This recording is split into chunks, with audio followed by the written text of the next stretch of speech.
Hi, I'm Phil. Welcome to another Ask Me Anything. Let's get started. First question this week is, can I use with a real background? Yeah, you can. This is my real background, no green screen or filters or anything. Here, let me prove it to you. Meet Monkey. Monkey is the first toy I've ever owned. I've literally had Monkey since I was 0 years old, and that's given us a long time to get really good at our ventriloquism act, which we're actually pretty good at. Like, look, I can speak pretty freely, and Monkey never moves his lips. It's pretty amazing. But yeah, as you can see, works great in a real environment. You can experiment with different slide settings. I think the neon slides look really good in a real room. You can also change the presenter settings. So you can cut yourself out, put yourself in a virtual background, or put yourself in a circle. This is the frame controls in the presenter tab, all the way on the right of your UI. The circle mode is particularly good if you turn on face tracking, because then it'll actually track your face and follow you around if you move around the room physically, or just drag yourself around. Both of these are great for if you want to hide the clutter in your room, or you want to present over a detailed slide or something like that. Or you can do what I usually do, which is use the rectangle frame, and that way I can kind of size and crop my real background exactly the way I want. I can pick a nice backing image or animation, and then I can play around with a different style of slides and sizes and positions until I kind of get it exactly right. I kind of think of this as the CNN talking head style. I think it looks pretty cool. Next question is, do we have any plans for 4K video support in yeah, we do. Up until now, most use cases of are streaming video into Zoom or WebEx or Microsoft or stuff like that, or just YouTube. Most of these things work best at 1080p, so we've been downsampling everything to 1080p just to optimize performance. But we are working on a bunch of features that don't rely on third-party integrations, where you will benefit from having really high-res video, but also really high-res backgrounds, really high-res slides, all that kind of stuff. So we don't have 4K support just yet, but we are working on it, and actually a lot cooler stuff. Next question is related, which is somebody wrote in last week and said, why doesn't record in stereo? And I was like, what? Let me look into that. And it turns out that we do record in stereo, usually, sometimes. Here's how it works. Basically, if you use the built-in, cameras and microphones that come with your computer, everything works great. And if you have like a fancy external stereo mic plugged into a fancy stereo audio source, we also record in stereo. But some people have a fancy external stereo mic, a mono mic. A lot of like good high-end mics are mono. They have a good fancy external mono mic plugged into a stereo source, and in that case, we're only seeing one audio channel, so we're only recording one audio channel. Now, we should probably be smarter about that in that case. We should probably change it to be like, well, I bet what you want us to do is to double the audio channel to kind of give you fake stereo. We haven't done that yet, but we should. We're going to look into it. Basically, the moral of the story is the fancier audio and video setup you get, the more work you kind of have to do to tinker with it to get it to work exactly right. The built-in stuff usually works great. The simple stuff works great. But, if you've got a fancy mirrorless DSLR like I have and a good external microphone, you just have to tinker around with it to get it to work right. But that's not an excuse. We do need to be better at anticipating what our power users want, making that tinkering as easy as possible and working on it. The real moral of the story, though, is that man, we really need experienced engineers with audio. And so we are hiring. Audio is kind of a nightmare to get right. And if you know that and you know how to fix it, and you have experience building audio stuff for Windows or Mac or mobile, definitely apply. Or actually, if you're any kind of a good engineer or designer or lawyer or salespeople, we have all sorts of job listings at app/jobs. Over 20 when I checked this morning, and new ones added all the time. And all of our jobs are fully global and distributed. We are committed to building the distributed future. So if you want to interested in helping us with that, app/jobs.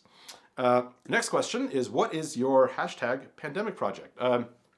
Last week we realized that most of us have been working at home for a year, a little bit over a year. During the pandemic, and a lot of people have picked up, new hobbies, new activities, have learned stuff during the pandemic, and so we asked, hey, tell us about your pandemic project, and so people asked me, what's mine? I'll tell you, it's mostly been beard care. I've kind of gotten into having a beard, and we don't have sponsors on this set of videos, but if we did, I would definitely want it to be Honest Amish Beard Balm. product of champions right here. So yeah, my pandemic project, the beard, and all of this stuff too. We've had a busy pandemic year. But tell us what your pandemic project is. We're doing a little contest. Record a quick video, put it on your social internet tubes of your choice, hashtag pandemic project, tag at app. And we're going to give away some good prizes. I think we're giving away some high-end AV gear, so you too can know the pleasures of tinkering with settings to get it working right, but it's worth it. And other prizes as well, so let us know. And the last question this week is a really good one. Who has significantly shaped how you, I think meaning me, think about building products and technology? This is a great question. So many people. I've been so lucky to have many, many, many great mentors over the past, 25 years since I've been building stuff. Longer. This is actually one of my favorite things about the world is I've found that really kind of legendary people are generally pretty open and pretty generous with their time if you approach them with good questions. So all you have to do is kind of like come up with some good questions, and a lot of people are willing to talk and to help. And so I've benefited from a lot of wisdom. And so it's really hard to pick just one person. I'm going to pick just one person. I'm going to go with Esther Dyson. I was lucky enough to work with Esther Dyson on the Evernote board for many years. And Esther is a very well-known internet author, investor, entrepreneur. And I learned so many things from Esther working with her for years. A lot of it is about what I currently think of as empathetic design. This is the sign, I think, the mark of a great mentor, which is I haven't spoken with Esther in a few years. I should probably reconnect. But I still think about a lot of the stuff that we talked about. And empathetic design is making a product, making a technology where you're thinking about it not just through your own eyes. Most tech companies, most technologists think about products through the eyes of the people who make them, naturally. But that's not good enough. There's a thing called user-centric design, which encourages you to think about the products not just through the eyes of the people who make them, but the people who use them, your customers. That's better, but not good enough. Empathetic design is learning how to think about technology not through the eyes of you and your employees and your investors, the people who make them, not even just through the eyes of the people who use them, your customers, but through the eyes of people who live in the world where your product exists. The people who have to deal with the consequences, intentional and unintentional, of your product and your technology. And this is a really important thing. It's important and it's hard to do. It doesn't come naturally to most people. It certainly didn't come naturally to me, but I've tried to be better and better at it.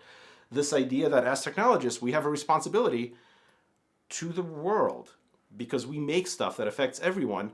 And sometimes it's actually more important to realize what effect our products have on the people who aren't our customers.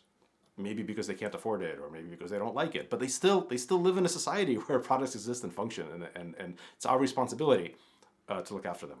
I learned a lot of that from many people, but a lot of it from Esther as well. Another super interesting thing about Esther, she's kind of the most interesting person in the world. Like the Dos Equis guy's got nothing on her. Esther is actually a fully trained astronaut. I think she is trained and certified to be a backup astronaut on the International Space Station. I don't think she's gone up yet, but probably soon. And if you just Google her, there's tons of cool pictures of her in her full flight suit, and I'm really jealous. It's really cool.